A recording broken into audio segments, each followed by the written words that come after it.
SM Urdu kids channel में आप सभी का इस्तकबाल है। आज हम जमात दुआम मजमून उर्दू बेवकूफ बुढ़िया की स्टोरी पढ़ेंगे। तो चलिए शुरू करते हैं। लालची बुढ़िया। बहुत पुरानी बात है। किसी गांव में एक बुढ़िया रहती थी।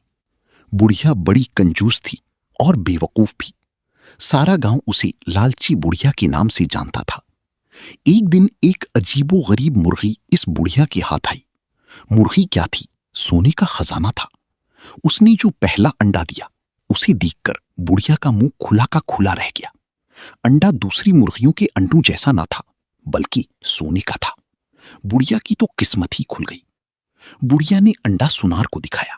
सुनार भी इसे देखकर हक्का बक्का रह गया। फिर ढेर सारे रुपए देकर उसने अंडा खरीद लिया। उसके बाद ये रोज का मामूल हो गया।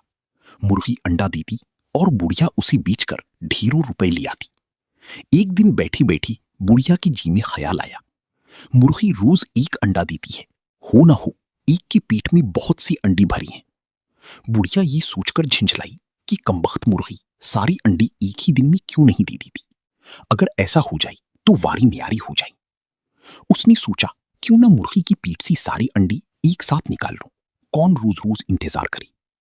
बस फिर क्या था, बुढ़िया ने मुर्गी को पकड़ा और उसका पेट चाक कर डाला। मगर ये क्या, वहां तो अंडों का नामो निशान भी ना था।